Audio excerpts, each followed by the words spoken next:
We are live. I am joined today by Miss Gina G. She wanted to be on the show with me, so I'm gonna make sure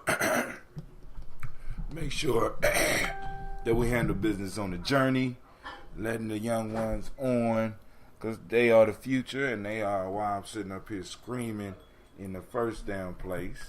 You know what I'm saying? Because I want to make sure that that the legacy that's left for them is real and substantial. So my head is gonna be halfway cut off. I'm gonna work it out. I'm gonna work it out. Got a big head, and I'm gonna work it out. But so I'm gonna ask y'all to bear with me.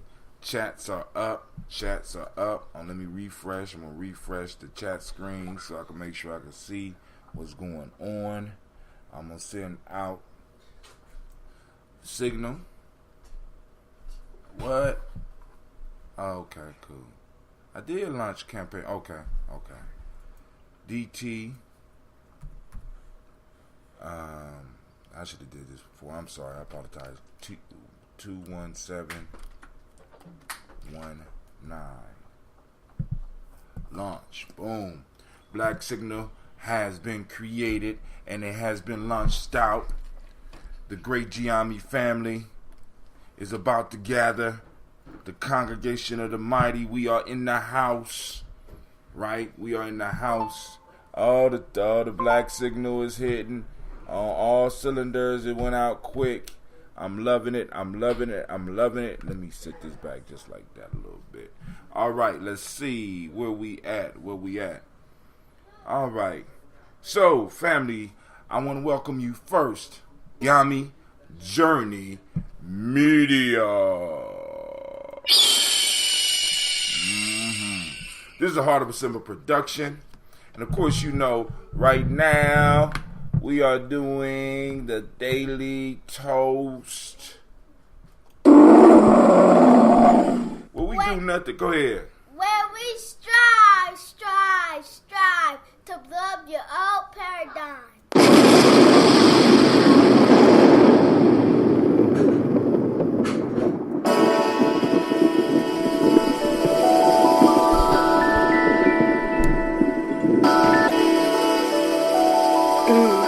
Mr. Diddy.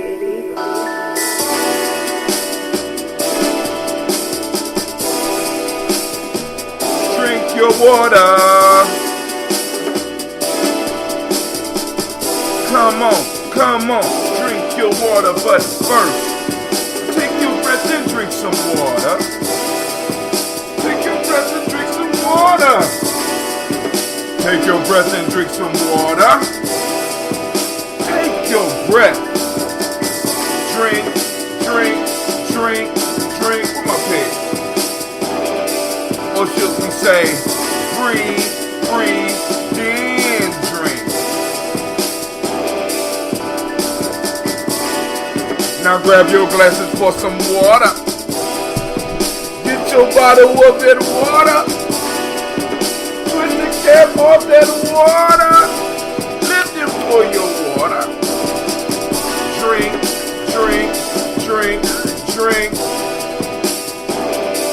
Or should we say, live for then drink. Now move your body and drink some water. Now move your body and drink some water. Come on. Just move your body. Drink.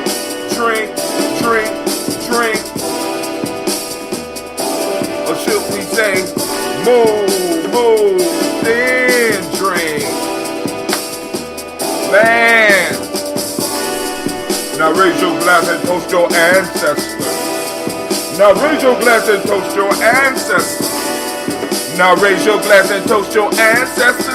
Man, just raise your glass. Drink.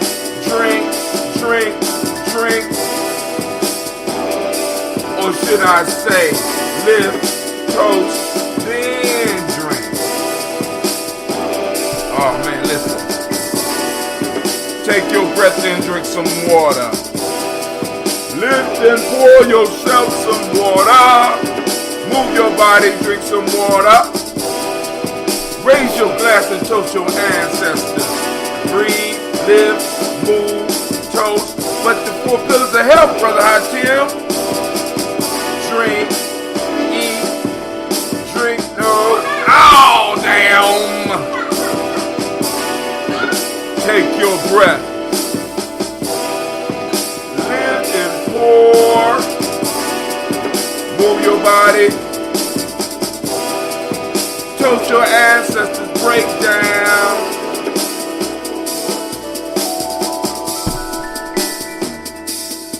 Drink the water with me, family.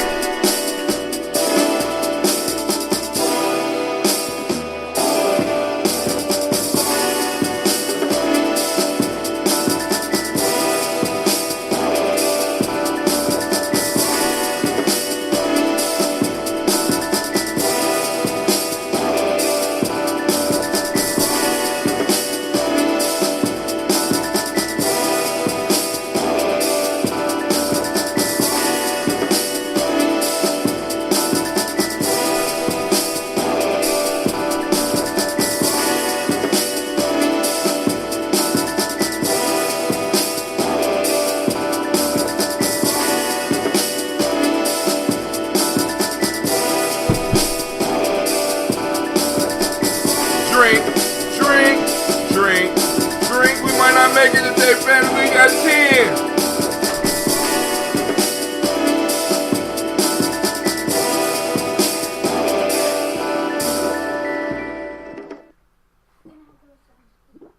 Damn. Didn't do it. All right, family. Here we go. Lines will be open. Are open. I'm going to post it up in a second. I want to do the toast first, because we got a lot to talk about. Man, I had a nightmare last night. Yep. I had a nightmare last night. Then I was at an event speaking and fell out with some people. And some young dudes came outside and tried to jump me. And I was shocked. And I jumped up and I woke up. But I was trying to go back to sleep to catch him, but by the time I got back, them niggas was gone. You know what I'm saying? You can't be jumping me. You can't be jumping me in my sleep. I don't play that shit. I don't like that. You know what I'm saying? I don't like that. You know, so family, now, we got a lot to talk about. So now let me just go and lay it out, right? So last night we had a very interesting discussion with some of our Moorish brothers about some of the Moorish brothers about ADOS and the connections and stuff. Very interesting conversation. I apologize to those that was trying to tune in on Facebook, because it was horrible. It was about 20 different, because it kept going in and going out. And, you know, so now this is why, once again, I got to either go and put the money out, or I got to get some better equipment so that, mics. So if you want on Spreaker, you might as well follow the podcast, because everything we do live here, we also do on the podcast so that you can listen at your convenience. Second, real good discussion. We're going to talk about that. I want to see and discuss pieces of this thing from Monique and Steve Harvey. You know what I'm saying? The whole, the bag mentality. We in the money game versus the integrity game. We got the issue with the Columbus Way project. I want to read a little bit from there. I also want to talk a little bit about the 2020 census and some of the moves we need to make. Now, as far as the Columbus Way project, the one thing that I want to cover is an article that was in the Dispatch where they talk about, I posted it up on the Gye-Nyame Journey timeline. So now listen, family, we're moving into 2019 hard. I've been telling y'all about a newsletter. I finally put the money together, and I got the software to do an effective newsletter, right? A digital newsletter. What I need now is contributors to the newsletter. Of course, I'm going to contribute. Of course, it's going to be the proverb of the week. There's a whole bunch of stuff and a whole bunch of directions we could take it in. And family, like I said, I'm depending on the family to help this come alive, because it's important that we start being able to help. You gonna join me? We become able to start framing the discussions that we have, and better yet, even better than framing, grounding all the discussions we have in us, right? Grounding all the discussions we have in us as American descendants of slaves. I know that shit grates. It's like, hold on, let me pick my hair. My daughter want to use the pick. Y'all somebody say what's up to Gina G, because we about to do this toast real quick. Then we're going to get into these conversations. But we got to start grounding all of our conversations in us. In us. You know what I'm saying? Brother Omar Farouk, what's up? Shouts out to S. Freedom Johnson. Thank you for joining us. So we got to start forming all of our, or grounding all of the discussions in us. And we have to start putting out the media topics, even though, because there's a lot of stuff on media, you know what I'm saying? A lot of stuff out there that might not necessarily need to be out there, you know what I'm saying? But it is. So we got to learn how to deal with it. Oh, snap. Okay, so my little thing on this screen is off. Show's about to start. Okay. I see Miss Navita out there. You see they say, hey, Gina. Yeah. You know what I'm saying? So family, listen. So we got to start grounding every last discussion that we have in us. Just like the toast is grounded in us. It's about us. You know what I'm saying? So I'm just saying. Now, so when we look at this call is being recorded. When we look at the discussion around this Columbus Way project, right? One of the questions that was asked was how does this affect us? But we have to start being able to get people and hold people accountable for the language and how they talk about us. You understand what I'm saying? We got to be clear on the whole African American title. We got to be clear on what you mean by what you mean when you say black, people of color. We have to start extracting ourselves out of all that shit and make sure that people are talking to us. If you're talking about black, you know what I'm saying? If you're talking about black folks, descendants of slaves, people who have been here generation after generation, catching the hell, and basically who the individuals that were the sacrificial lambs for this country, the blood sacrifice for this country to become legitimate. You know what I'm saying? If you're talking about them, or you're talking about African Americans and people of color, and this means people that are immigrants and people that are immigrants and people that are living on the fringes of our communities and shit, and really cannot fit that description. We got to make sure that they are precise, because we got to ask the question, what's in it for me? I have tried to find an English partner to practice English, but I cannot find it. I could dig it. Listen in. You're going to learn a bunch of English language words on this show, goddammit. Goddammit is one of them, right? Let me see. Where we at? So somebody is on the line. Who that on the line? It's the mysterious caller. I'm a ninja. It's the ninja. Ninja, huh? Okay. Yeah, I'm a ninja. Okay, he a ninja today. All right. All right, but hey, what we gonna do is, family, we are going to listen up. We're gonna do this toast real quick. This is why, because this conversation gonna spin. It could spin out of control real fast, because I got shit to share. We got stuff to share, right? And I wanna play this Monique thing. I wanna get into this because this whole bag culture is I believe dragging us down. You know what I'm saying? And it's like, we all kind of at fault. Hey, Clay, can you bring me a coffee cup? I know he be like, God, all right, so We only got a little bit of ambrosia left. Only a little bit of ambrosia left. But we gonna go and use this ambrosia for the toast. Just a little bit. This is kind of strong, Gina. You sure? Yeah. All right. Coffee cup. Coffee cup, sir. All right, so family. Gather around. As the toast go down. We lift up our glass to the Creator by whatever name you choose to call the Creator. We lift up our glass and we say, Ashe. A pic of my niece in 20 years. And we say Ashe. From there, family, where do we go? Where we go from here, Gina? We move to our ancestors. And we're going to go on and we're going to get them off. We got us a nice list. We always have room for more. So, family, by all means, go to Gye-Nyame Journey on Facebook. Go to Gye-Nyame Journey on YouTube. And inbox us, right? Send us a message. Throw your ancestors up there if you want them to be on there. Damn, I forgot to write down the new number because I got a new number for the Black Line. If anybody out there that's watching and know the number to the Black Line because it's a new number, and because I got to go in because I had to go and update.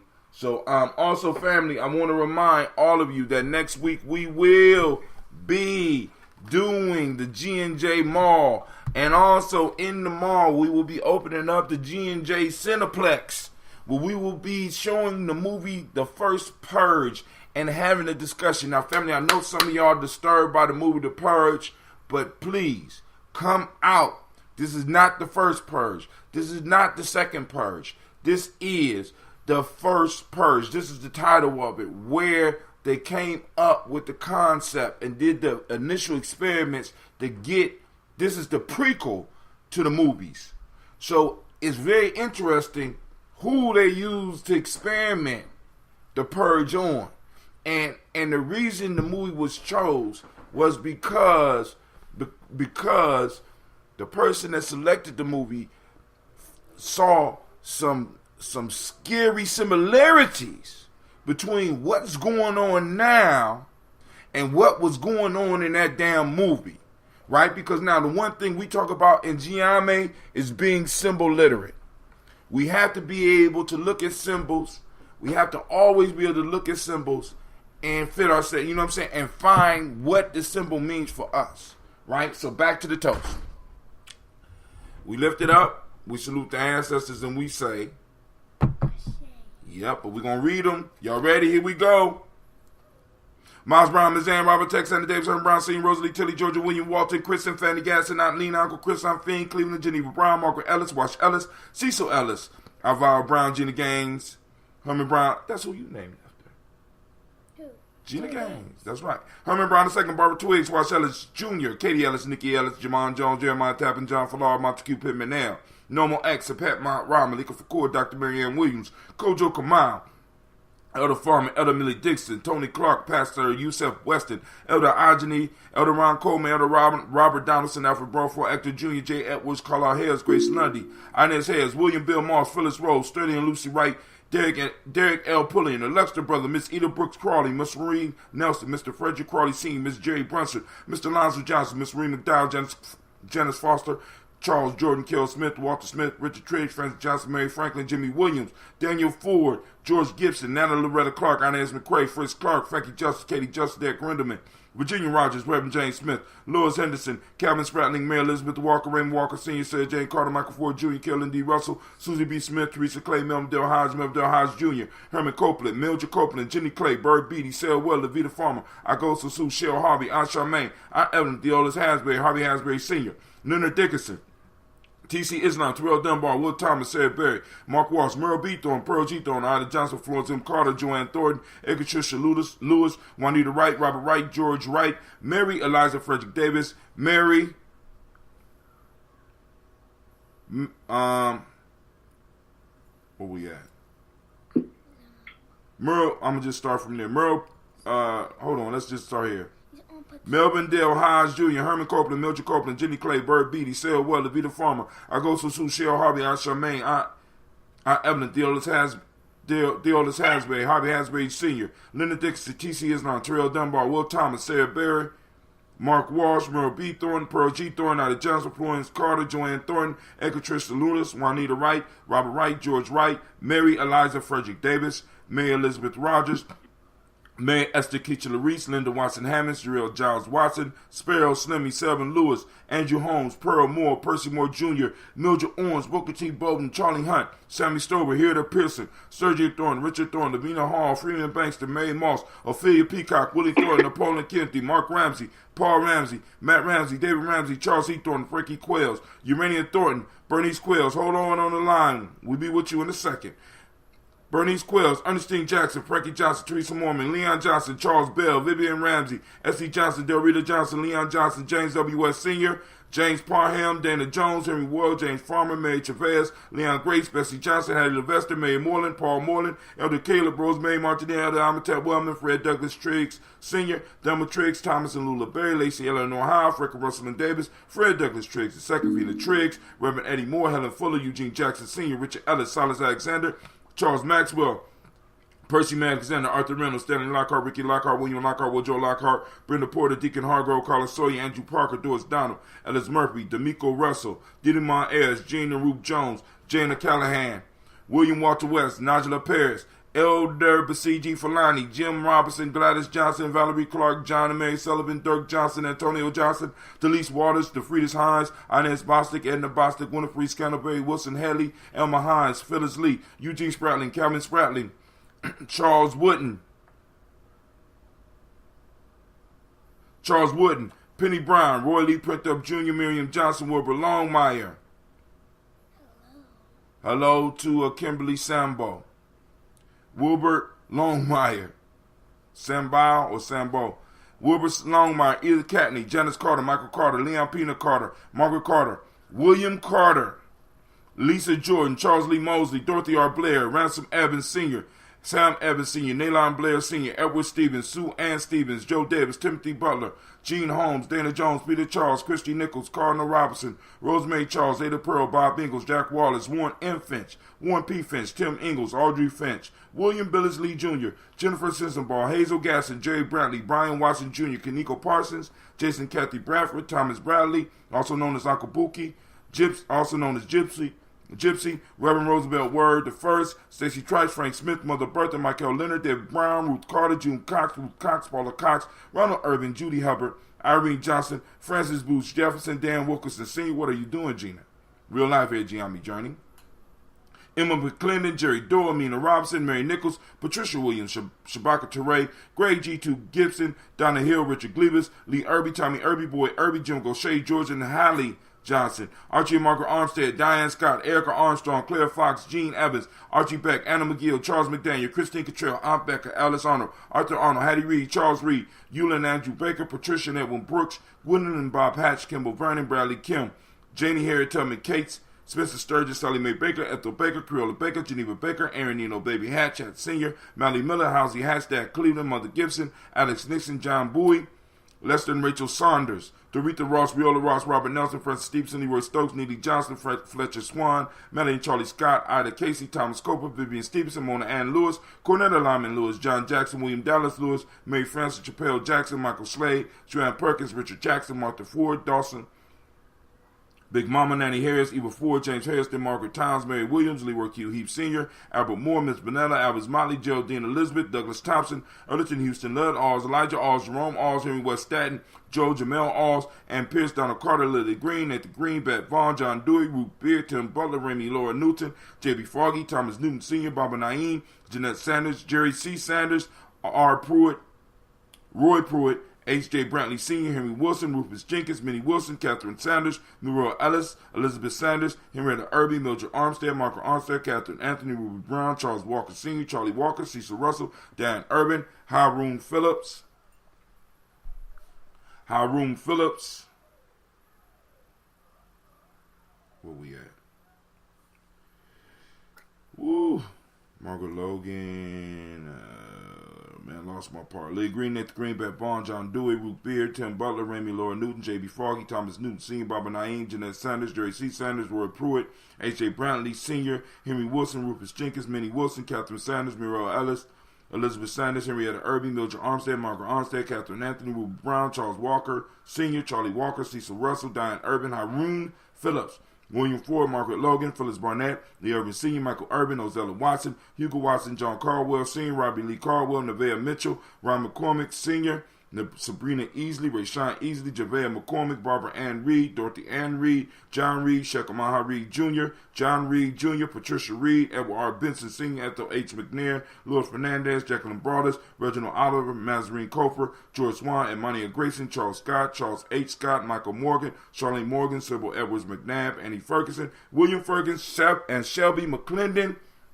Here we go, family.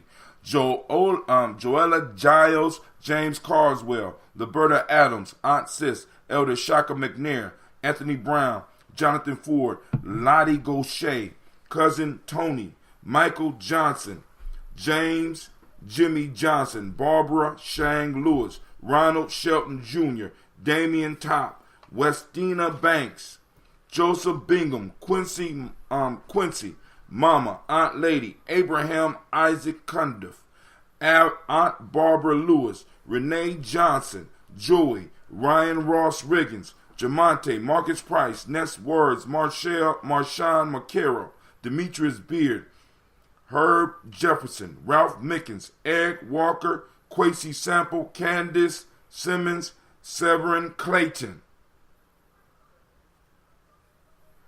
What are you doing, girl? Leonard Jones, Melvin Scott Sr., Elder Clarence Lumpkin. We lift up our glass and we salute. You ain't toasting with me no more? You just trying to give me that. You go ahead, show them. That's Cerebro Lux, right? Family, listen. We lift up our glass. We salute all of our ancestors, all that are here, and all those that are to come. We lift up our glass and we say, Ashe. From there, family, where do we go? Where do we go? From there, we move. And where do we move to? We move to the present moment. Right now, we are in Imani. Let's go on because I got people waiting and I know y'all want to have these conversations. We are on Imani. And for those that don't speak the language, Imani means faith. Faith. Hold on, let me get this picture. Stop.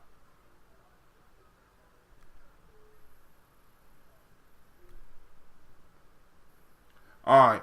Faith means, Imani means faith. The demonic principle of the day is harmony. The M7 is trust. Color is red. The Hermetic law is gender. Male name for the day is Quasi. It's your day, Quasi. What's going on? As a matter of fact, I think Quasi going to be doing this show tonight at 6 p.m. I wonder. If the color is red, why aren't you wearing your red shirt? Couldn't find my red shirt.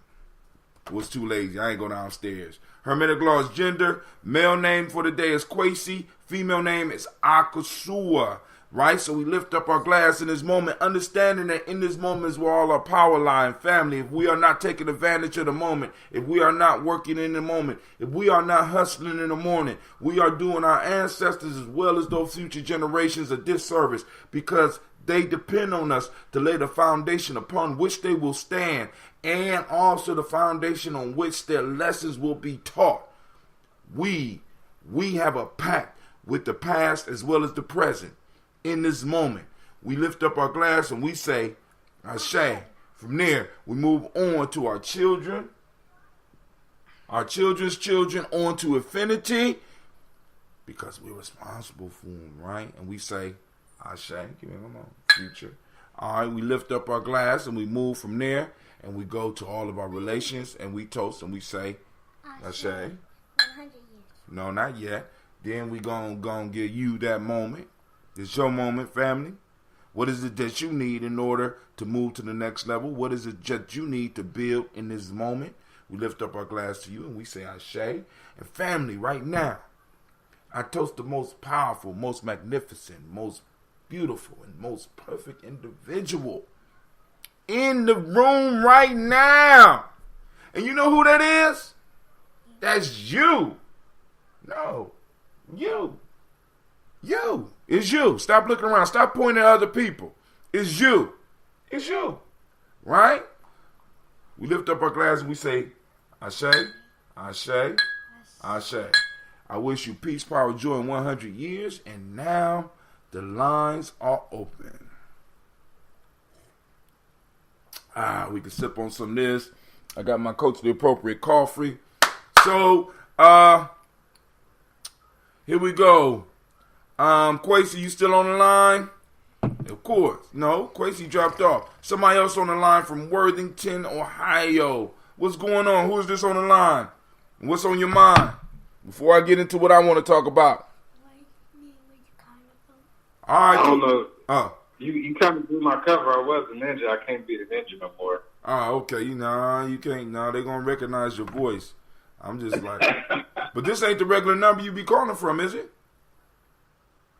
Nah, I broke that phone. I broke my phone. I had to use my Okay, so did you call in twice and hung up? Yeah. Nah, I've been on the line the whole time. So I wonder who that was that called in. All right, somebody, we got, we got somebody calling in from Wazadugu. I said it right. Oh, you got it right. I said it right. You said it right. The international correspondence of Gye-Nyame Journey is on the line with us right now. So now I got something interesting for you. Now check this out. Okay. So I got the last couple of minutes of the discussion between Monique and Steve Harvey, right? And I kind of want, I want to get into it. Because this is an important discussion, especially since we're moving into what we're moving into, because it's been a long time since I had a dream that I got jumped. I had a dream I got jumped last night, Quasi. I woke up, I jumped up, and I tried to go back to sleep to find them. I was in a discussion. I was in a hard discussion like we was last night. Because for those that don't know, we had a show last night. Quasi invited me out, and we ran into some of the Moorish brothers, and we had a real nice discussion because I wanted people, because I want people to understand it's not necessarily about opposition, but we got to start getting our thoughts and our ideas out there and throw them up against the wall and see what sticks and see what don't stick, and then start helping each other and start forming those bonds, right? And it was a powerful conversation. But when I got home, I was hyped. I went to bed. And I was in a discussion in my dream, and the discussion of ADOS came up, and people started getting upset, started getting mad because I started identifying our interest in the discussion, and they got upset and they got mad, and it led to a point. Because I left, I was on my way out. Quasi was in a dream. I was on my way out, and somebody was trying to get on me at first, and Quasi stopped him. And I walked out the door. And as I was walking out the door, two other brothers started following me. Quasi was still inside. I walked away, and that's when the jumping commenced. But this was just a dream. But what this is telling me is subconsciously, one, I'm still wrestling with the title of ADS and ADOS, and I know that there's a bunch of our people out there that are going to be wrestling with this title. Now, the reason I wanted to bring that up with this discussion is because the thing that Steve Harvey is bringing out is one of the major dangers. Where my alert at? I need to warn everybody.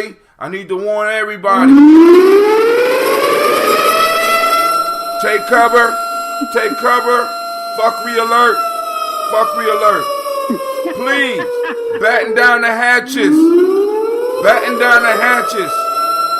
Fuckery is afoot, and it's dangerous. All right, so here we go. I'm gonna play the last little piece. That's probably get me in some trouble on one of these platforms, but I don't, we got to build.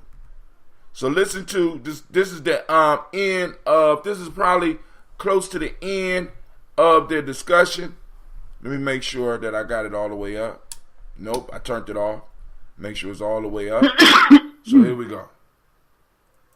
See, I'm hearing what you're saying, baby, and I agree with it when the narrative changes. But if all of y'all said, this is the only issue I have with it, baby, when all of y'all said privately, to include Oprah, all of y'all said privately, I've done nothing wrong. When you tell the truth, you have to deal with the repercussions of the truth. We black out here. We can't come out here and do it any kind of way we want to. Listen to me. Your husband can't be the Sydney that he really is out here. Let me tell you something. That flexing, we got to flex a different way. We out here in a game. This the money game. This ain't the black man's game. This ain't the white man's game. This is the money game. But we in the money game. And you cannot sacrifice yourself. The best thing you can do for poor people is not be one of them. You cannot help them. We're in the money game. But let me tell you. Now, because Monique about to hit him in the mouth. Is everybody on the line? Could y'all hear it? I want to make sure y'all hear it. Yeah, I heard it. Because Monique about to bust him in his mouth. But first, let's listen to what he said. He said that it's the money game. You can't be out here sacrificing yourself, right? And I mean, just listen to the tone, because this is the mind state of many of the people that we are going to be dealing with and that we deal with on a daily basis. We have to understand this and be very clear. This is a very, very dangerous issue, because this is why I'm bringing this up in context of my dream. What we have to understand is that they won't attack you from outside unless they have to. When they come at us, they are first going to attack. They're first going to use their quote unquote Agent Smiths on the inside. All they got to do is push the button, and anybody around us can turn into Agent Smith. You know what I'm saying? Give you a couple of extra cookies. You know what I'm saying? Give you some extra weed.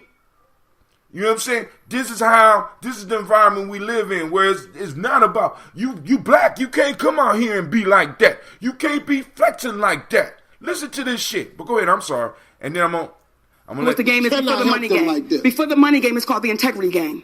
And we've lost the integrity worrying about the money. But Mo, and wait a minute. If I crumble, my children crumble, my grandchildren crumble. I cannot, for the sake of my integrity, stand up here and let everybody that's counting on me crumble so I can make a statement. There are ways to win. Now, listen, I don't know if that's canned applause or if that's real applause, but I want you to hear what our people is clapping to and what the audience is clapping to. This man is saying that he can't allow himself to crumble. He can't allow his integrity, his character, to stand in the way of him making money. Do we understand this mind state? This is the mind state we dealing with. This is a motherfucker that will kill you. This is a dude who will put on a dress to get money. This is a dude that will do anything. He will sell his soul because he believes that his money is more important to pass down than his integrity. Now, what a lot of people don't understand is that when you look at the word integrity, the root word of integrity is integer. And what is integer? Integer is a whole number. If you don't have integrity, you're not whole. We're dealing with people who are not whole and will put us on the auction block. This is the mind state that made it possible for people to put other people put them on the auction block. Listen, Mom. Someone told me today that they ran across the post. It's interesting that you bring this up. That she was going down her timeline, and for lack of a better word, but a sister that calls herself "quote unquote" conscious had put on her post, "I just watched the Steve Harvey and Monique interview, and it's a damn shame Monique still don't get it." That's what she saw. So it's like, but that's true. That's how even the conscious people think. That's how they think. But if you look at that interview and you felt like that Monique was missing something as far as that she was like in the wrong, then I feel like you looked at that interview through a European lens.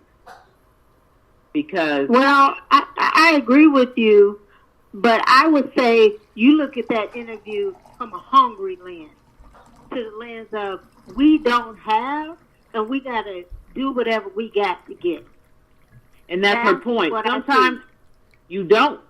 Sometimes now some things you may have to do, but sometimes your integrity just has to stand.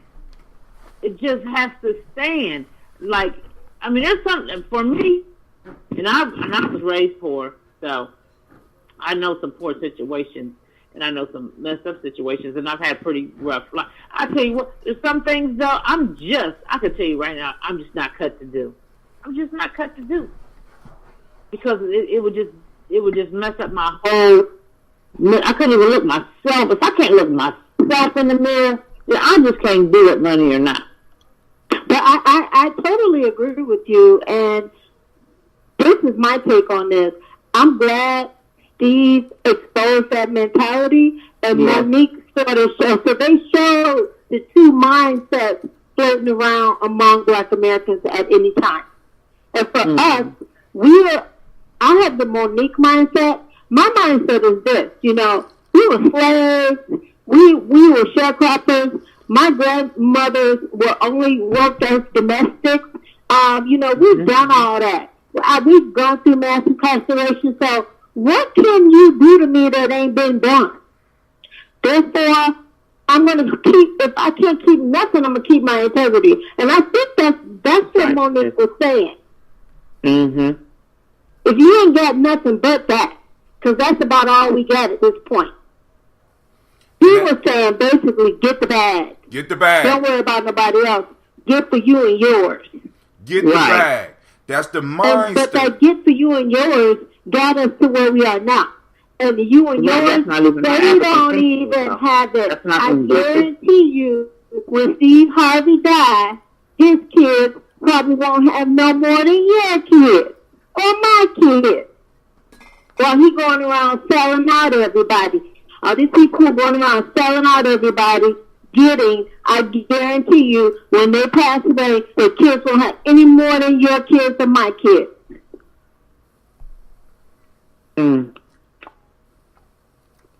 Because we got family. This mind state. Yeah. I know, it seems like it's just me and you on the call. I think he dropped. No, I can't watch YouTube and talk. Quasi. Hello? Check one. Okay, don't be walking off in the middle. Who? I think, hello, can you hear me? Check one. Hello? Oh, no, I ate. Okay. I understand. I ate. No, but that was my take on that Steve Harvey mentality. And to be honest, I don't think that was a surprise for us. I think check one, check two. People who think like us, I believe they run it. All right, family. I got dropped off, so I'm going back in. We're going to try to go back in. Real good conversation. This conference is being recorded by the organizer. And we know how to... Can I join your conversation? Y'all have kicked me off. We've been waiting for you to join. We had a whole moment of silence. And you no, you wasn't. No, y'all wasn't quiet at all. Navita, you jumped right over. Crazy. You didn't give me a chance. I could dig it, though. Because it is y'all show. It is Gye-Nyame Journey is community property or tribe. I take that back. Tribal property. You know what I'm saying? Because I'm looking for individuals that are about the integrity game. Because I understand. Because it's like it's kind of hard unless you in that situation. But when you hear how he's coming at her. Yep. You know what I'm saying? And it's like you can't, you see, what if Marcus Garvey had that mind state? What if Malcolm X put that cut off? What if Malcolm X, because they're always okay. What is, it takes that type of mind state to move things, because sometimes, like I said, because like I talk about black folks in America, ADOS, when I say it, we are the sacrifice in which America used to move to the next level of Western civilization.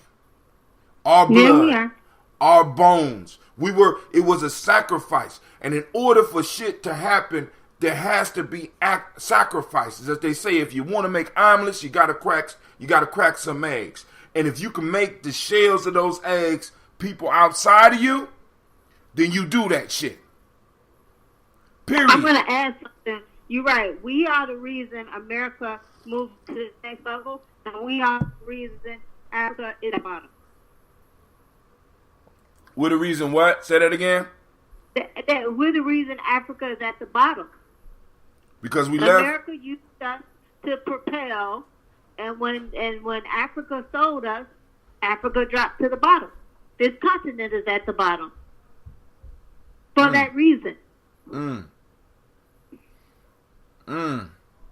Any thoughts? And are we the reason that Africa is what it is? No, because we're gone. Because we're gone. Because we're gone. They got rid of. They said that transatlantic slave trade was half of the population of Africa, of sub-Saharan Africa. Half. Basically, Africa sold its integrity, is what you're saying, right? Yep. Hard truths, family. That's what we do. Blowing up paradigms. You know what I'm saying? Because and doing that right, that's pretty devastating.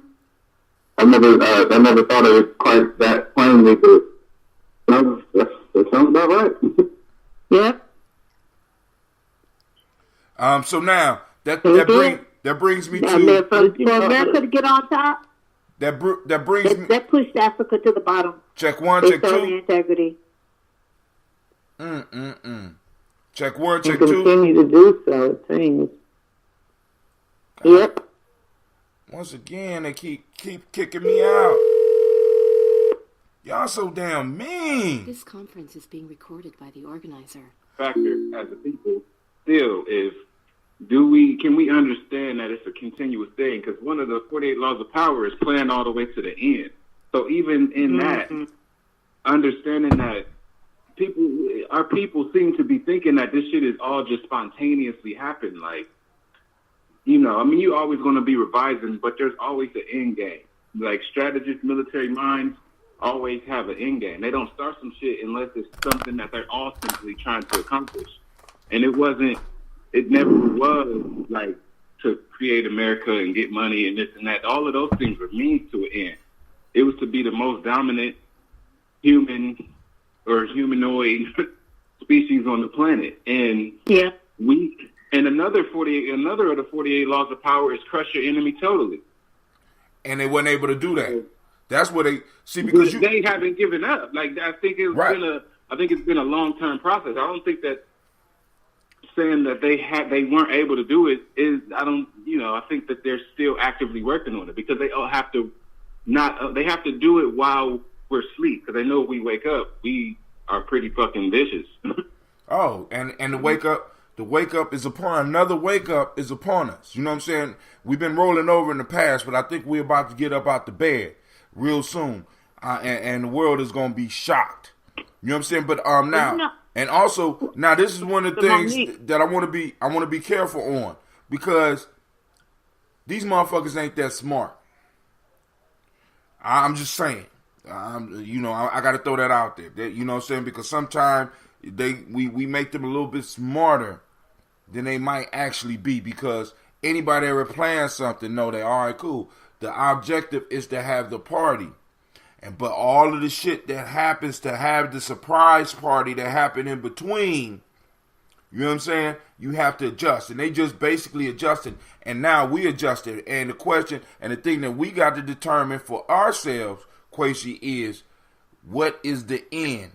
What's the end? We start with the end in mind. What's the end that we have in the discussions that we have in it and the movement that we're going towards? Somebody else was about to say something, because I want to finish the Monique piece. Well, the Monique piece too. I noticed that when she first came out, when she started talking about Netflix, and then she started talking about other things, she immediately, in my opinion, she got she's crazy. She don't know what she's talking about. She got for lack of a better term, blackballed, and even her own people was looking at her like, oh, she ain't all of that, and she ain't, and then, she's a troublemaker.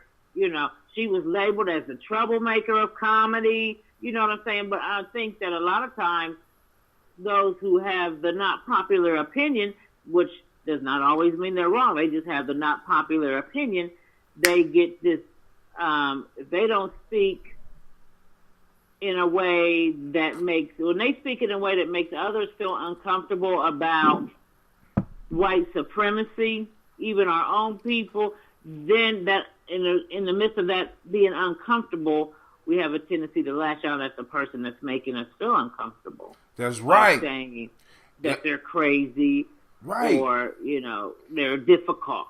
And that's what we have to get prepared for, because part of this whole DOS movement is being able to be in situations and have people around you feeling uncomfortable.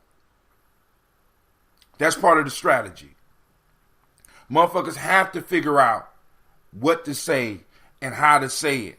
Not because necessarily it's the political correct thing, but how am I going to address y'all? It's no longer you come in and just get us hyped up on emotions, we're going to run out and vote for you. It's no longer that you could just come and talk about you got hot sauce in your purse, or that you play a saxophone, or that you look like me, that we're going to run out and we're going to do things for you. And we just going to expect and accept. When you start doing that shit, like Monique is saying, give me my motherfucking due. Right? Right. Give me my due. And when she said, this is what I'm worth, and no, when she said no to all those people, bitch, how dare you say no? Who are you to say no to me? And then all of a sudden she became crazy. Who are you to say no to them? Who do you think you are, Monique? You gonna say no to them? You ain't all that. You owe them an apology. And they owe you an apology too. And it's like we want to be in the middle of the road and not make people uncomfortable. We black out here. We can't move like that. No, really, listen to the mind state. That's like motherfucking the slave quarters. I mean, that's slave quarters talk. We black out here. We can't move like that. That's what he does. That's what propelled him to the national level.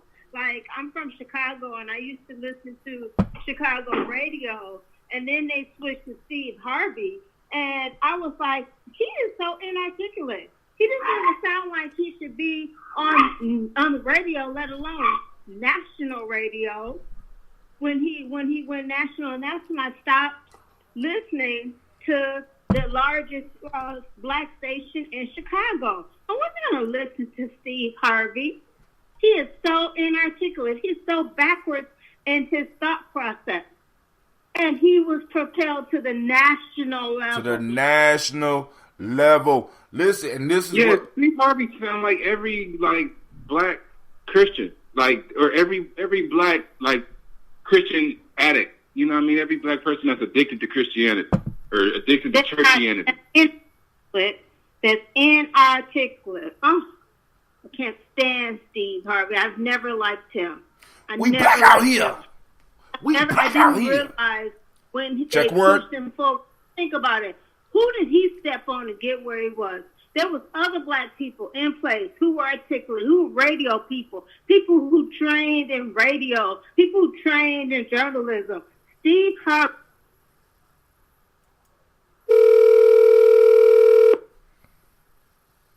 This conference is being recorded by the organizer. A lot of black folks. Matter of fact, who passed away? Was that Bernie Mac? Bernie Mac. Bernie Mac. He's funny. He fucked Bernie Mac. He was by far the least funniest of the king of comedy. Wait, hold on, time out. See, we got to wait. Offered a role in that Ocean's 11 or whatever that movie is. What is it, Ocean's 11? Hey, check this out. Hello? We got to be clear that Steve Harvey. See, a lot of people. I want y'all to think about this. Was Steve Harvey a king of comedy? He was the host. He was the host. He wasn't the king of comedy. He was the goddamn host. Exactly. We got to be clear about that. But he got chose. He got chose for a reason. Look, I ain't saying he didn't. But hold on. Let's go and finish this. Let's go and finish the last couple of seconds of this interview because we black out here. We can't move like that. Quasi, you can't be flexing on motherfuckers and saying shit that listen. Quasi, Master let you use the phone. Right, listen, Quasi is one of those that you be sitting in a conversation be like, we gonna have to fight. This motherfucker, Quasi say some shit to motherfuckers that you be like, I agree. You was just supposed to think that shit. I'm thinking you just supposed to. This nigga just look. Hold on, homie. This nigga said some shit last night. I said, oh, we about to fight up in this motherfucker. Oh my god. Quasi. Oh my god. I be like, oh. I ain't listen. Hey, those that want to hear it, call in. I mean, don't call in, but listen to the show on Spreaker because it was fucked up on Facebook. But I want to make sure the Facebook family knew it was on. But this is the end. This is the end of the Monique piece. You said what? What show are we listening to? The show from last night. But right now we're listening to Monique having a conversation with Steve Harvey. And right now, the discussion. I'm say real quick, go ahead. It's your fault. You taught me steel sharpens steel, iron sharpens iron. You goddamn right. You know, listen, I gotta see what people. I'm gonna check the temperature in the room. Listen, you do with me because I was with my elder Gaylord. I would be in meetings, and I would disrupt that shit just by spurting out some shit. And everybody either be mad or laughing. And Gaylord looked at me one day and say, listen, dog, I put that shit in you. That's what the fuck you supposed to do. You know what I'm saying? And it's like, yo, it's not mad. I'm just letting you know. Because I can't wait till you get to the point where one day me and you talking, and you going to be talking about the young person up under you that is just spouting shit off because that's what you helped this motherfucker become. Be like, oh my God, we about to fight. But hold on, let's finish this interview. Let's do. The war in a different way. We got more right after this. Oh, my fault. He went to a commercial. My fault. Hold on, I'm gonna back up just a little bit. And we've lost the integrity worrying about the money. But Mo, and wait a minute, we're gonna play it all the way through. Fuck it. Oprah, all of y'all said privately, I've done nothing wrong. When you tell the truth, you have to deal with the repercussions of the truth. We black out here. We can't come out here and do it any kind of way we want to. Listen to me. I have to stop it. When you black, you can't tell the truth. I'm going to keep it moving. Husband can't be the Sydney that he really is out here. Let me tell you something. That flexing, Let me we got to flex a different way. We out here in a game. This the money game. This ain't the black man's game. This ain't the white man's game. This the money game. But we in the money game. And you cannot sacrifice yourself. The best thing you can do for poor people is not be one of them. You cannot help them. We're in the money game. But let me tell you what the game is before the money game. Before the money game is called the integrity game. And we've lost the integrity worrying about the money. But Mo, and wait a minute. If I crumble, my children crumble, my grandchildren crumble. I cannot, for the sake of my integrity, stand up here and let everybody that's counting on me crumble so I can make a statement. There are ways to win the war in a different way. We got more right after this. We ain't got no more after that. I'm cutting that motherfucker off. Listen, I am family. First off, the best way to help black poor people, who the fuck who he majorly talk to is not to be one of them. That's Pastor Pimp talk. Yeah. Yep. I mean, you know what I'm saying? And it's like, yo, I mean, I sometimes I don't honestly, like, for example, because I also wanted to talk a little bit about, because Mayweather fits into the same type of shit. Oh, yes, he does, baby. You know what I'm saying? These motherfuckers actually think they escaped blackness because of the money. They have escaped our issues. They haven't escaped. You know what it is, Hatim? What is it? Sometimes I find that we use some terms like rather loosely, right? And accurately. I always talk about the term Uncle Tom, but that's not what I'm gonna talk about right now because I don't know if you took your meds today. But what I want to talk about is this term coon and this idea of blackface. this idea that my girlfriend, she works for Alliance Data. She told me, she said last year they had this thing where they invited, Alliance Data does a lot of stuff in the schools, right? They donate a lot of money, right? They donate food bags every winter. They do a lot for Columbus City schools, right? Different schools. Probably different districts too. She said, so they did this thing with the kids. She said that there's not too many black people, especially that work in her department, right? So she said they go down to this place, and they got all these black kids on this stage performing, and she said you got all these white people sitting in the audience, and then you got a few black people. And she said she was watching the whole time thinking, damn, this looks like some buffoonery, right? It looks like these white people are being entertained by black folks, right? This conversation just happened Thursday, but it makes me think of our entertainers. Some of these entertainers are coons. Some of these people that speak, try to advocate, put themselves in the forefront as if they are our voice, as if they are our image. They are coons. They are entertaining white folks. So I used to say this about your dude, and then I'm going to get off of it. Your dude, what's his name? I don't know. Listen. No, you can say his name, but I don't know why you want to preface it with my dude. I listen to multiple people, so I'm going to say it for you. Tommy Sotomayor. You know what I'm saying? Yeah. So now. My thing with him was not that that shit is hilarious. I'm sorry. Some of that shit. It wasn't as if there was never any truth in the things that he said, because there was. But I just felt like he was entertaining an audience, and it was inappropriate. You know what I'm saying? Now, I'll call some shit out, too. And sometimes people get mad at me. You know what I'm saying? I'll say something and people get mad at me, too. But I felt like he was doing it on a regular, and the people who the audience he was entertaining and giving fire to wasn't us. You see what I'm saying? True. But some of these people are blackface. Your dude Mayweather, I was going to call him Mayweather. He's blackface. He's a coon. And he is. Like I said, he used to not be. I don't know what. Yeah, the unfortunate part is he's isolated. We use that term. We use that term so often, and a lot of times we're using it wrong. You know what I'm saying? So we just call people coons, but really these coons are these people that will poke fun at us, who will give these white folks energy to ridicule, to dog. You know what I'm saying? They perpetuate the stereotypes. That's what it is. I agree with you. I just think that I think we shouldn't be too tight with that term. I think we should apply it as loosely as possible, because we have a lot of people who have that, and then they put on a mask when they're with us.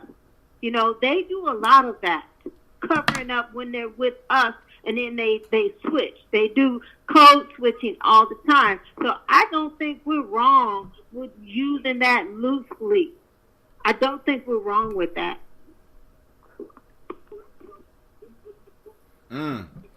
Now, so, because what I was going to say was, Quasi, which law is it where they talk about the dangers of isolation in 48 Laws of Power?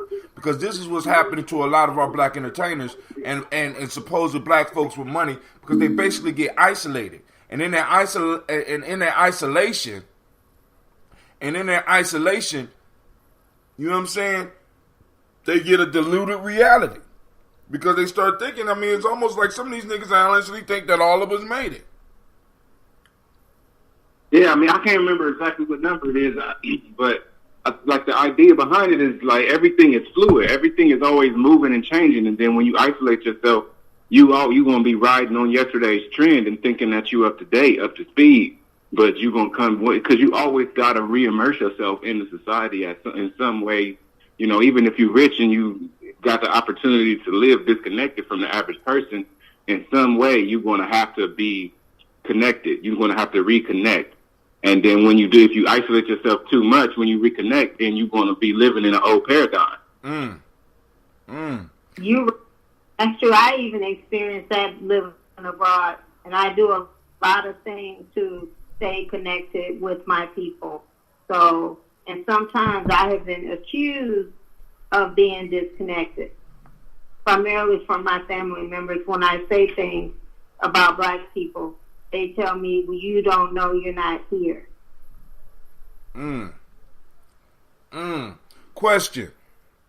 Question on that front. Now, I want to move just a little bit in another direction.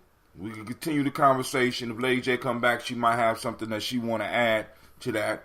But I want to kind of move the conversation along because it's like, you know, I just want to make sure that we understand that the attacks are not going to be from the outside. It's going to start inside first. And we got to prepare ourselves.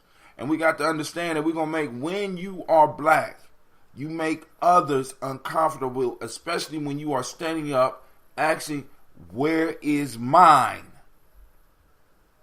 Where is mine? Building off of what you said just now, I was, I'm thinking like it's been going. The attack is like we kind of at a, how you call it? It's at a pitch. It's at a height right now. Right. And the main thing that's going on in our community, the main war that we're fighting is the men against the women. And that shit's been going on since the 70s. I've been like doing a little bit of research on that shit, just how after the 60s and the whole civil rights era, they realized that the black family was the pillar of the black power movement. So that's when they undermined the black family. And we're at the breaking point. Like at this point, it's inevitable. We're at an inevitable point of shift because it can't sustain itself any longer. You know what I mean? That's why I'm like, my thing is like the black women that I ain't got no love for no black woman that's on some Me Too shit. If you say Me Too, unless I ask who wants another slice of pizza, and you're the second person to ask for something, then I don't fuck with nobody that got nothing to say with me too, because you the enemy. Period. I don't want to, and it's that cut and dry. I don't want to hear shit. Fuck you. You know what I mean? Like the Bible say 144,000. I was just thinking about that. 144,000 people is going to escape from Babylon. I don't know if I'm even accurate, but that shit sounds about right. I can't show you with a quote in the Bible, none of that shit. But that's like 1/25% of the United States population. 1/25% of the population of the United States is who I fuck with. Me too. And that one, that's that. You know what that's called, Quasi? That's called a tribe. That's what that's called. You know what I'm saying? That's called a tribe. We have to understand that because we came to a point in our discussion last night where it's like, you know, because what happens when we eliminate the problem of white supremacy? I said then obviously your tribe and my tribe is gonna have beef. See, because this is one thing that people don't understand. I honestly, there's always gonna be beef. There's always beef. Always. And if there's no beef, in many cases, you might have to manufacture some beef to keep people busy. We don't understand this shit. We constantly are in flux between violence and peace. In order to maintain peace, you got to have violence. In order to stop the violence, you have to, there is a cycle that's going on. And for some reason, we're caught in la-la land and can't see that shit. You know what I'm saying? It's like, we want everybody to get no. As black people, we need to circle the wagons and get ready for all the motherfuckers that's going to be trying to intrude. And sometimes we might not be able to distinguish who might be coming to help us and who might be coming to harm us. And your orders are to shoot, goddammit. You ain't going to let nobody inside the motherfucking circle that could possibly kill all of us. Fuck that. You know what I'm saying? Fuck that. I mean, because it's getting bad, man. And it's like, boom. We allies. We could be allies from a distance. We could work together from a distance until there's some type of proof. You know what I'm saying? Some type of undeniable proof. But even with that shit, we know all that shit could be manufactured. Now I want to move on. Does the Columbus Way help the black community? So I'm going through my timeline and I see an article from the Dispatch, and I want to read this one because It's a question that needs to be asked about everything in every city that we are, wherever you are, family. This is a question that you need to be asking about everything. Like in New York, people that was in that neighborhood was basically asking, what we gonna get? Black people want to know what they gonna get when Amazon come into an already crowded city and bring all them, you know what I'm saying? Rather than just moving us, what the fuck we gonna get? We have to start being able to ask these questions and not be uncomfortable about asking these questions. Whether it's the dog catcher or the president of the fucking United States.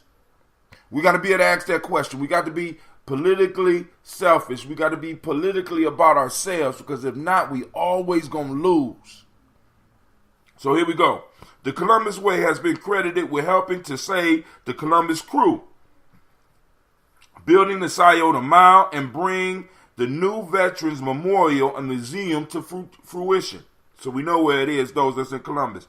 The formula includes public-private partnerships, cooperations, and the polite Midwestern way of doing things, often behind the scenes. It has been cited many times. The Harvard Business School studies and teaches the Columbus way of pulling off projects that requires heavy lifting and often lots of money. But as the Black History Month continues, some wonder whether these projects trickle down to the grassroots levels, particularly to those in the African American community. Once again, we move from Black to African American, and let's see where it goes next. Many in the community are, and we got to stop them from being able to use these as interchangeable terms. Many in the community are looking for bigger strides to benefit to strengthen their economic and social stability and political influence, which all people should. People talk a good game. I want to see action, said Nana Watson, who leads the NAACP Columbus chapter. Nobody wants to have an in-depth conversation in the community. Everybody gets along. But not everything is good, she said. People are in poverty, and I'm going to stop at these numbers, and you could go on and read the rest, because the reason I pulled it up, because I want to share these numbers, because I want y'all to see this shit. There's inadequate housing. All of those things have to do with race relations. Franklin County's African American population is now 307,394, of which about 27.3% live in poverty. That's over a quarter. According to the U.S. Census estimates, about 10.8% of the white Franklin County residents live in poverty in 2017.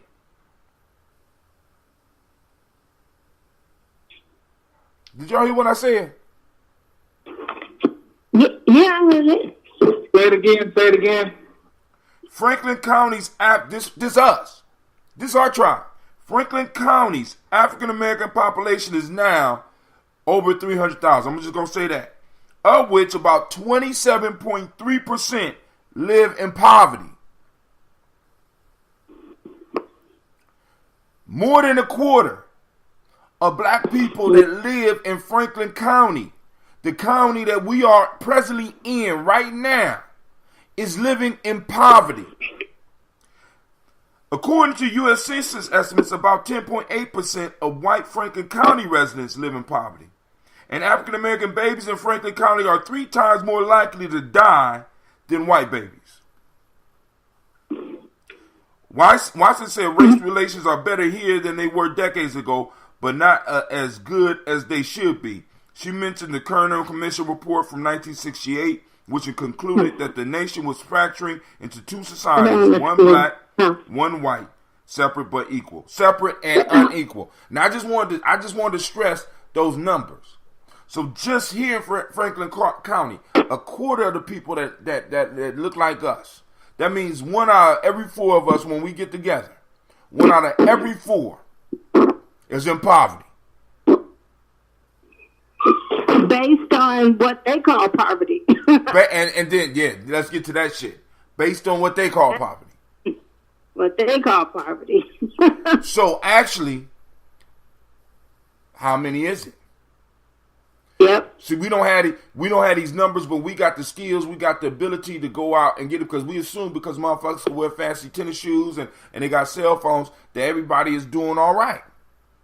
No. And the question that's being asked of this project and that we need to start asking is, where's my cut? Yep. Where's the guaranteed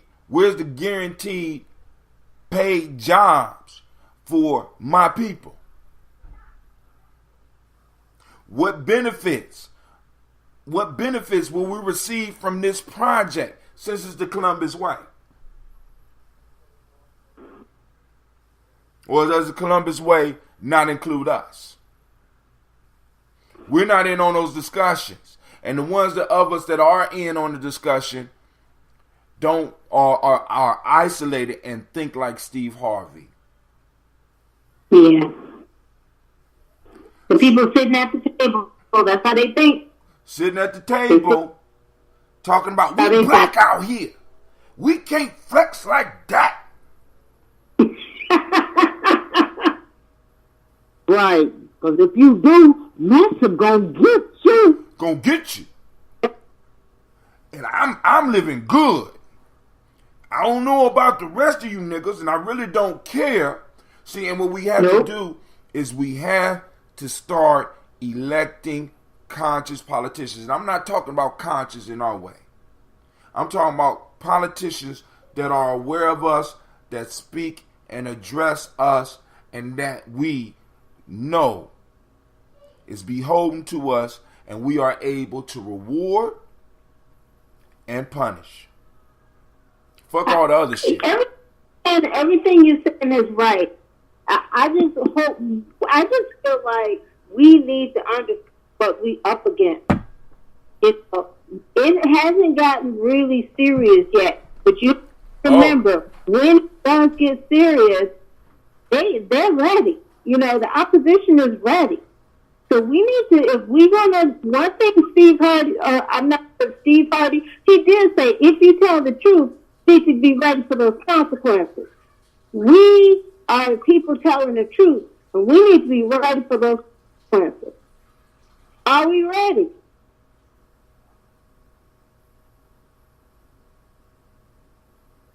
Are we ready? Uh-oh. I don't know. Uh-oh. Are we ready?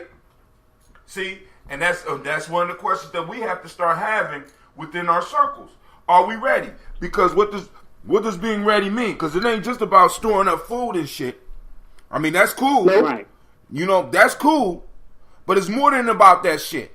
See, because now, I was reading a bit. I'm not officially in, but Yvette Cornell has a reading.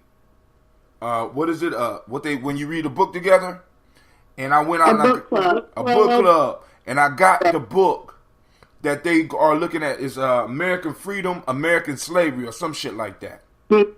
Now, at the end of the book, because I was kind of disappointed by the goddamn book, actually, but it gave me some good ass information because they talk about the formation of Virginia prior to a certain time up into about the American Revolution and how they had formed a commerce system using tobacco.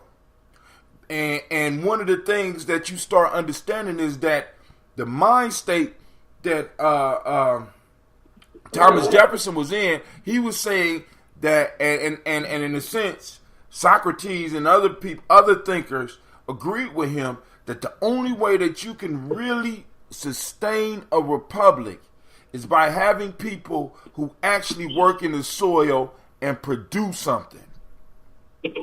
They don't consider motherfuckers that are merchants and they really don't, because they say that compromises a population, because your business depends on you being able to do business with others, which means that you can easily sell out. So the way to establish a secure republic is by having the members of the republic that are able to be as independent as possible.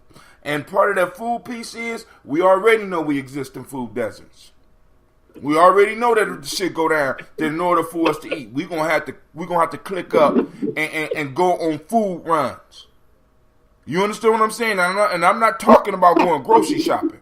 I'm talking about having those pistols, having those rifles, and going on motherfucking food runs. Yeah, food runs. What? And I'm just multiple people living together, multiple families living together in one house. Because if the shit hit Are the we fan, ready for that? Ready for that? I practiced for that shit for Sharing years. cars. You don't have your own car because you truth tellers, it's gonna be hard for y'all to get jobs. So you may have 1 out of 4 who works sustainably. The rest got to lean on him. Are we ready to share cars? Are we ready to give money to people who are sick? Are we ready for that? I don't know. I mean, that's what that says. In many ways, we're being forced to that because Uber is sharing a car. Motherfuckers really don't realize that, but that's what Uber. That is true. It's called car sharing, but you can actually share a ride with somebody on Uber if you want. Yeah, ride share. Yeah, ride share. Mm-hmm. That's true. That's what Uber has. It's almost like Uber was anticipating. The lack of jobs, the lack of things that we would have. But it's going to get real. Oh, it's about to get real, really real. Real soon, real fast. Real fast. This is one thing that I think that a lot of people kind of don't take into consideration as far as the powers that be in the United States, the money interests. They don't give a fuck about nobody. They don't give a fuck about white people. Not at all. And they also know that white people, American white people, are the biggest drain to the rest of the planet. The most wasteful. Like, even like, we talk about renewable resources like the oil. And maybe that whole thing might not be, it might be renewable.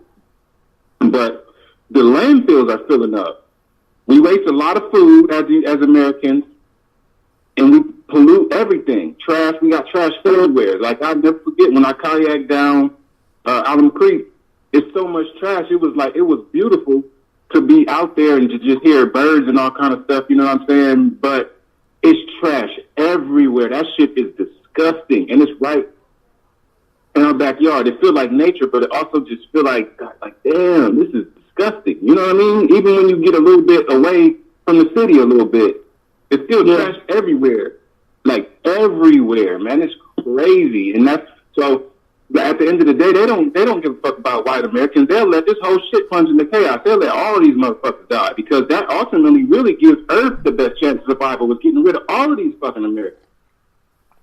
I don't know about that. Yeah, that sounds like a bad strategy because the middle class was set up to protect the rich class.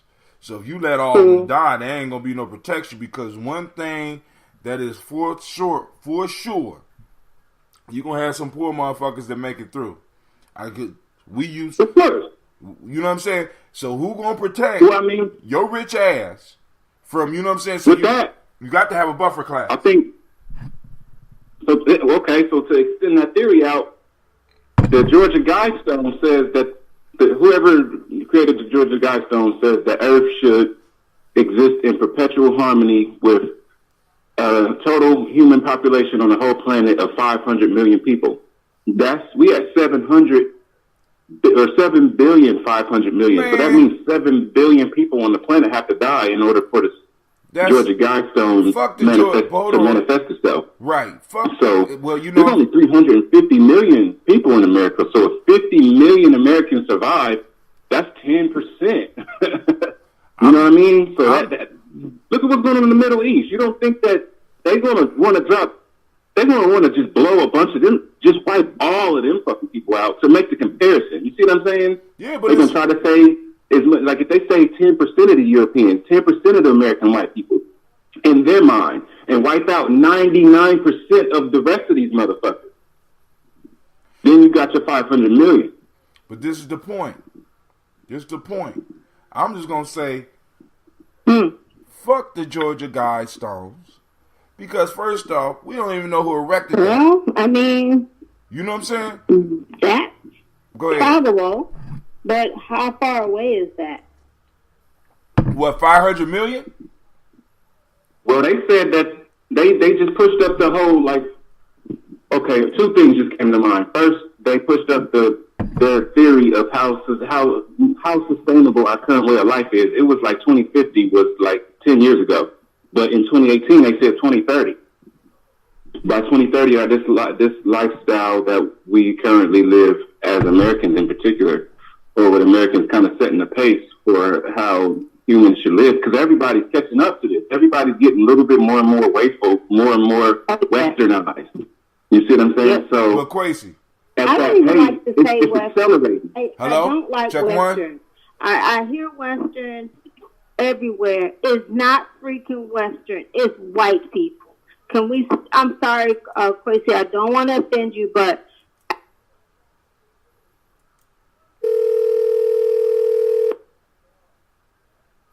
This conference is being recorded by the organizer. Because, I think people of color inhabited every corner of the planet before all this fuck shit started happening. So I agree with you. Thank you, actually, thank you. I'm going to say, I forgot. I got kicked off the line, goddammit. I had to come back in. And since we talking about numbers, we can move into the next piece of the conversation. Since Quasi brought up the numbers, we have the 2020 census coming up. And a major question that's on the Supreme Court docket is to decide whether the 2020 census will include citizenship question. The citizenship question.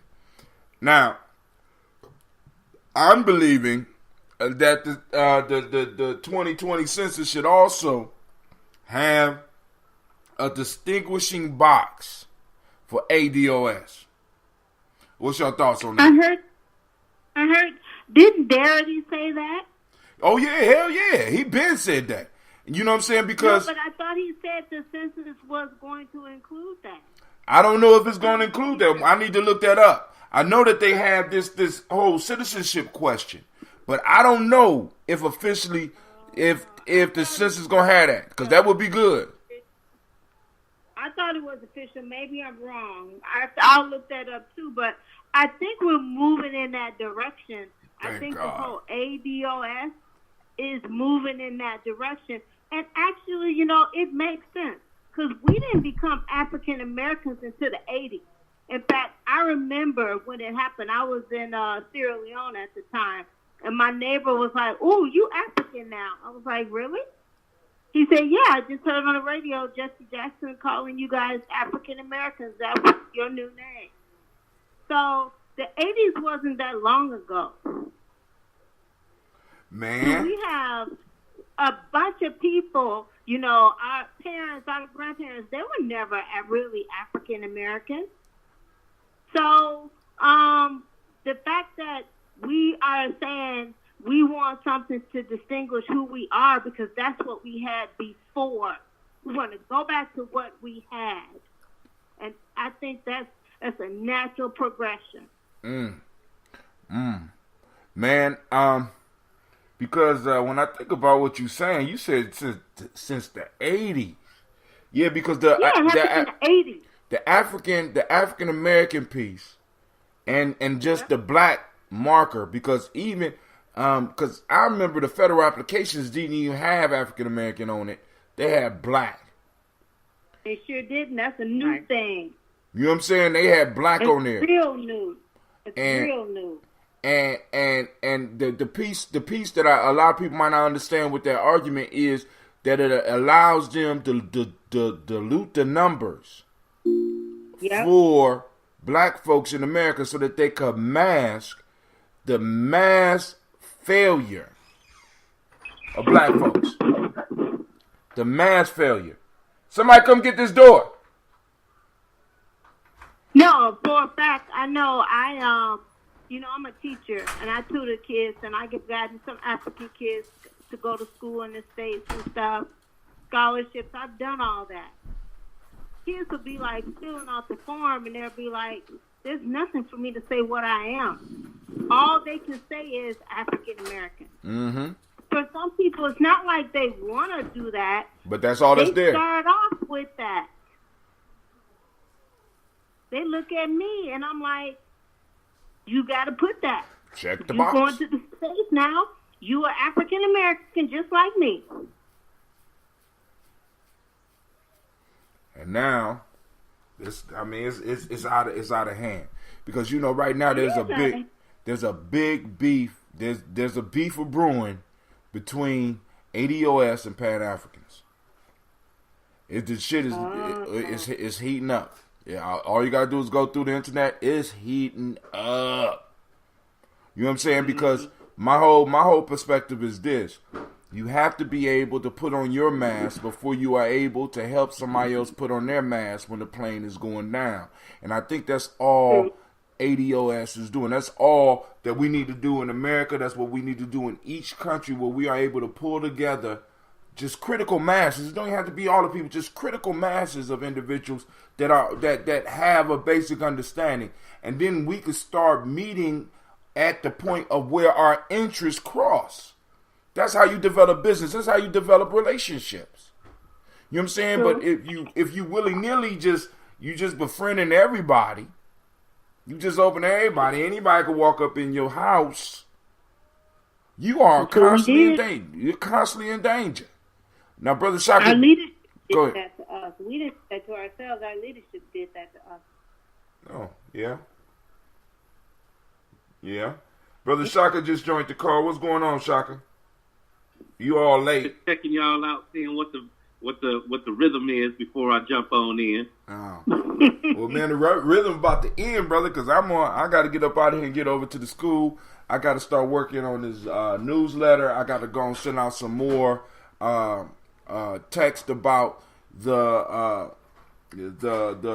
mall, the G&J Mall. Right. So, Sister Navita, why don't you give everybody a brief discussion about the Purge movie, since there's some rumbles. You know what I'm saying?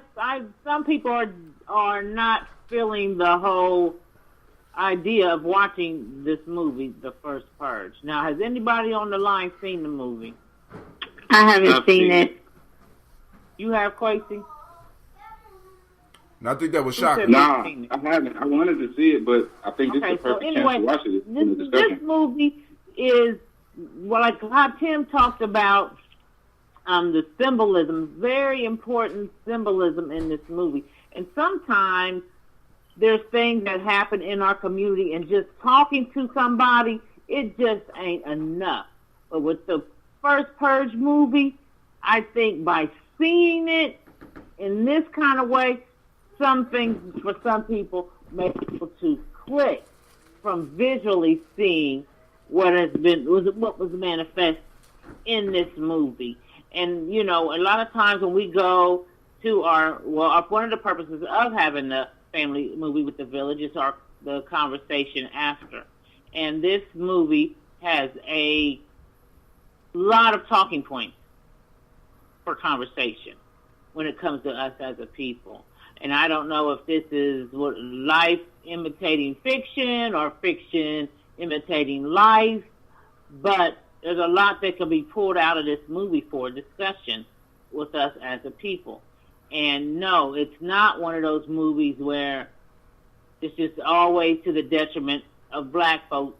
It's where we're always losing. It's not one of those types of movies. It's not that we are winning or losing in particular in this movie. And I don't want to give away too much, but it's got a lot of symbolism, and there's a reason why, even like I said, if you look at the cover for the movie, and it has a black man with his blood coming down his face, locked. His hand is up in the air like the Statue of Liberty holding a torch, but he's holding a Molotov cocktail.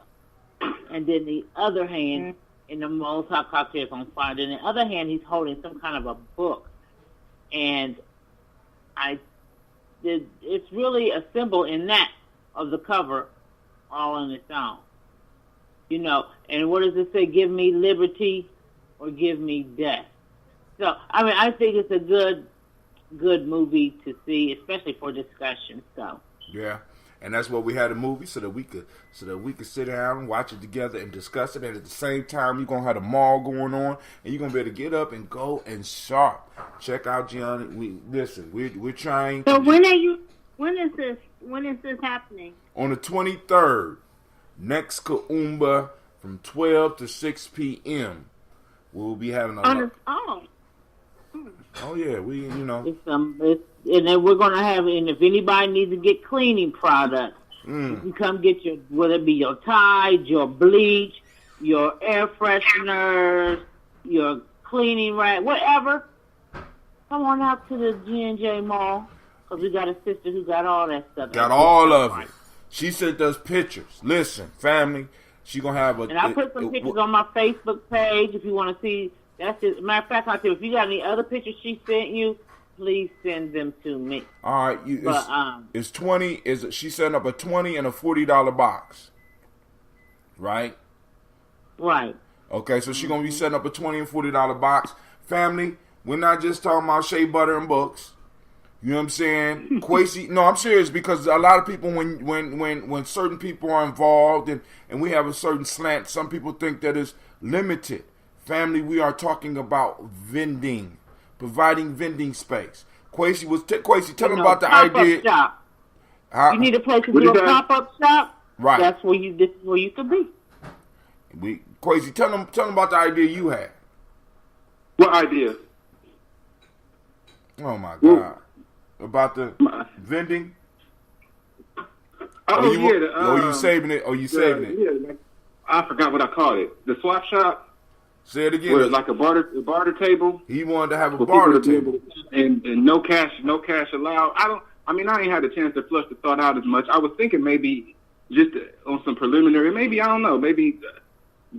continued thing, buying some type of intermediate. Like, if you want, you can take your cash and buy a token or something, or some type of chip or something, or just straight up exchange and shit. You know what I mean? Have somebody there, kind of a mediator, moderator. Mm-hmm. Yeah, and then you could have a computer there, so you could look up values and shit. You know, see how much a relative value is, and then people just like a person. And also, it can even be bullshit. Like, I could come with something I don't even really want, or something that might have some value that I don't really need. You know what I mean? That somebody else may want. You know what I mean? Just the opportunity, really, to build the skill of compromise with people, or like mutual compromise. Hey, Hatem, let me ask you something. How many produce vendors do you have? How many produce vendors? Oh. One. You say one? Yep. Okay. And here's just a little something, man. And it might not make or break an event or anything like that, but there are produce vendors here that follow the farmers market. They're booked through the farmers. It's one organization that runs like 5 of the major farmers markets on all sides of Cleveland, right? But the piece is that when you go there, if you want to use an EBT card, they swipe it and they give you tokens. Right. And the piece they do that about here. it is listen, the piece about it is that, let's say you buy $5 in produce. They're giving you $10 in produce. So I'm just figuring, even with the kids with the micro greens, that's big right now. So you have micro greens in a place where people can double up on it, because people still in a place where they're trying to transition and understand the benefits of that over regular greens. You know what I mean? So, but it's just a thought. I don't know what it takes to be able to use the EBT cards to get up on that program. Right now, yeah, that's a government regulation right. stuff. I work with EBT, and that's way possibly in the future. We're just providing. I told you my superpower is providing space and time. We provide. It feels like what Quayson was saying. I was thinking along the same way. I'm sorry. Go ahead, sis. No, I was just going to add in, in terms of the future, I told you guys about what my husband and I have. We make wine in Senegal. So, if there's anybody who wanted to do something with us, we're always open. Right now, we're not selling anything in the States. We only really sell in Senegal. So. What's the regulations of shipping some stuff over here from there like that? Say that again? what's the regulations of shipping something like wine? Because if I wanted to do ambrosia over there, I'm quite sure it might be difficult to for me to even bring the SCOBY in the country. Wine is, alcohol is regulated by the FTB, Federal Tobacco and Alcohol Association. But the way it works essentially is the producer cannot sell wine direct to the consumer unless it's on the producer's property. And in our case, we are in Senegal. So you're talking about you have to import it from Senegal to the United States. Right. Now, if you import it, then you can sell it, but you just have to import it. So we've had tastings in the States, for friends and family. That's how we got out. We've done like 3 tastings, in Chicago. So we've done tastings and things like that, but we haven't sold any wine, of course, in the United States. I've sent wine to a distributor, an African-American lady who does distributing wine in Africa, and I've talked to her a few times. So we're still open, and I've talked to a lot of people who say, I want to get your wine. We want to get your wine in the States. We want to do that, but it's work. It's paperwork. It's, a process. And in my case, we're not there in the States necessarily. So, and to distribute wine, to import wine from outside the United States and distribute it, you have to have an address in the United States. You have to have an address. Your company? Where your business. You have to have an address. It doesn't have to be. You just have to say, I'm a distributor and this is my address. It could be where you live. Okay. You know what I mean? You can have a home business, but you have to have that. And so that's the only thing you have to have to get a distributor's license. Yep. Yeah, but in regard to the barter piece that Quasi was talking about, I was even thinking within the G&J community mall that people could do just that. If you had some things you wanted to sell that are of some value, but you just don't want them anymore, or whatever your reason may be for selling them, then you could get a table for $20 and set up. Then you could, and other people could get a table. And if that's selling you can barter with other people who have items that y'all might want to exchange those items. You may pay $20 with the booth, but you might come back with like $150 worth of stuff you got for just bartering. Right. You know what I'm saying? So you're still, it makes you you're not wasting your $20, and that's a low vendor fee anyway. Low. But and even it's worth. To me, it's even worth just giving just on the mere fact that we're trying to build something. Right. But I almost feel like what I'm hearing is like a swap meet. But we don't want it to necessarily be under a swap meet type thing, because even at least, when I live in LA, swap meet to me wasn't nobody swapping shit. You was just buying straight out. That's what swap meet was. Just like you walk in and you have a lot of vendors selling different products and you just buy with cash. Nobody was swapping nothing at the swap meet in LA, at least not the ones I've been in. Right. I've been to the one in LA.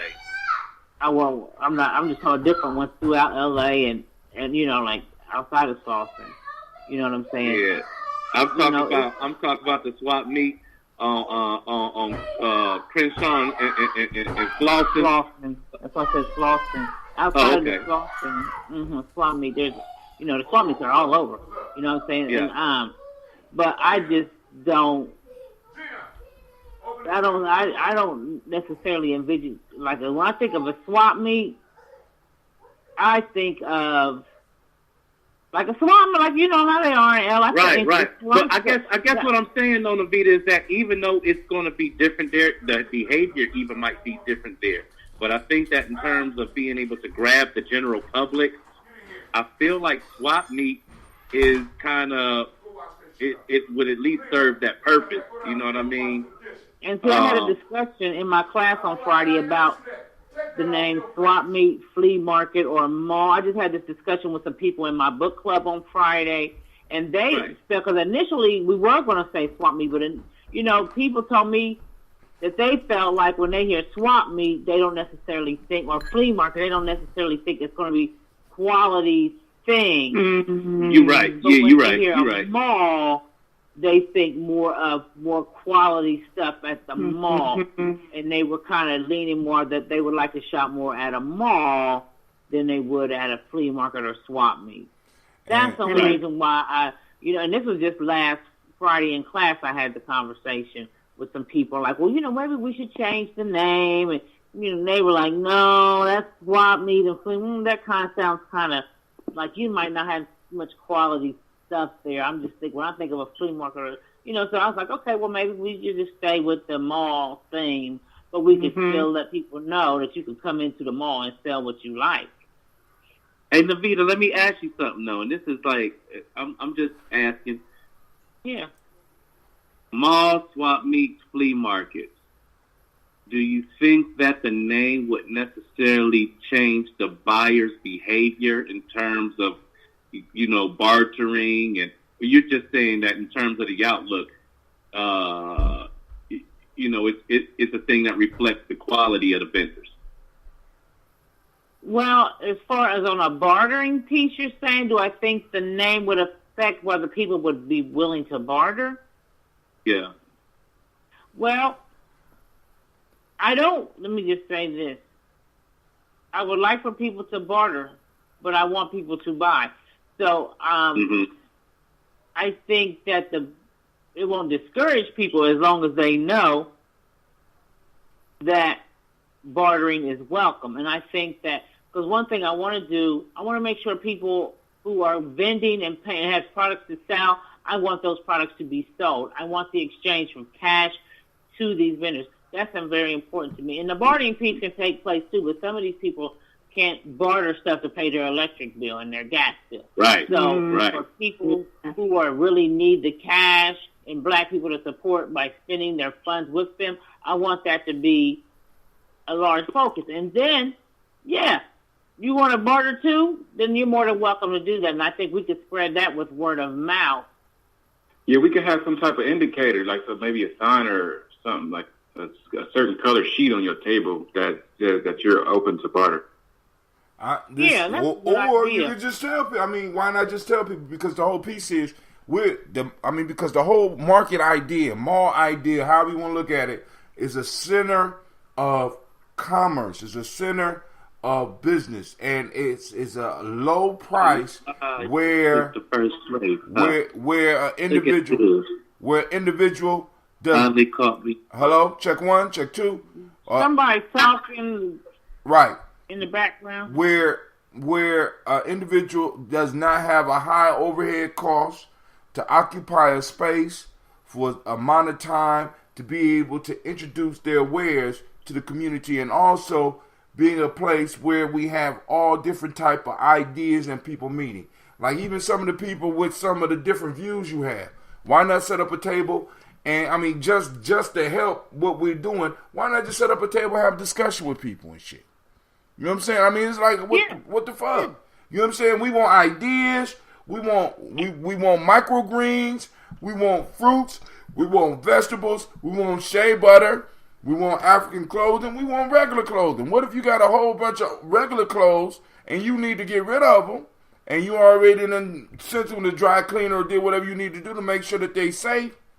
You know what I'm saying? Because we living in times was, y'all know what I'm saying. But you could bring stuff in to sell it. This is not just, because even the view that we have of African market, of an African market is totally fucked up over here.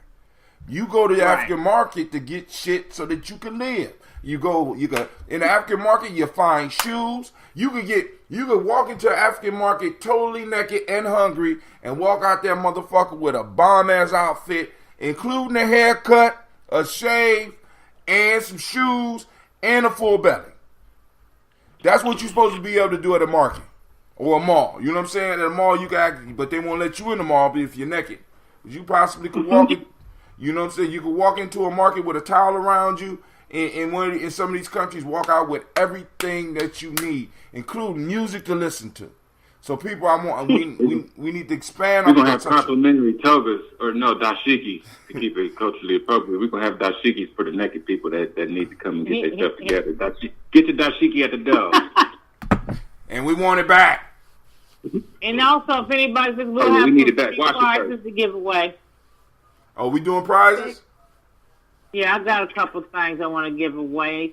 Especially anybody who comes to Christine's African Heritage Diet Workshop, there is a free prize if you to be drawn. They're going to be drawn for her workshop. You know I can set up a random pick generator for that, but they got to register. Whatever you want to do, I do have a prize in particular for her workshop, and then I was just going to get a couple other little things. But for sure, make sure. Yeah, you can put that out there that we got. You know, if you want to do I don't know how you want to do it. But whatever you want to do for Christine, get with Christine and see how y'all want to do that. And speaking of prizes, family, I need y'all to know, Tiandra, I got your prize. Elder Greg, I got your prize. We passed Kwanzaa, family. I mean, I just want people to know that we were giving out prizes. And those that did not get them yet, they are going to get their prize. So, we're going to have another drawing during Kwanzaa. I mean, during the G&J Mall next week. And maybe have some during the movie. You know what I'm saying? So, all right, so y'all get ready. But, yo, family, I got to get up because I got to be over to school at 1 p.m. Here we go. What you mean, here we go? 12:35. 12:35. Yeah, baby. Well, you better get moving, honey. Like you said. Yeah. I'm out. But family, I want to thank everybody. I want to remind you that you are now tuned in to the family where your hustle builds muscle. This is the Congregation of the Mighty. Go ahead, bro. What's up? Can I say one thing real quick? My bad. Go ahead. Is Gina still there? Gina is upstairs doing some shit she ain't supposed to be doing. Gina! Get out here and wash these dishes. What's up? Something happened. Hold on. Man, this is ridiculous. How I get kicked out of my own goddamn conference call? I don't understand that shit. Now it won't let me back on. All right, family. We're going to have to go. This is Brother Hatim. And you listen to Gye-Nyame Journey Media. The Heart of a Simple Production. And we are out. When we strive to blow up our old paradigm. So not only did it kick me out of the chat, it totally took the sound. Usually it'll let you listen to us speak. He's still talking. Look at that. It won't even let me hang up.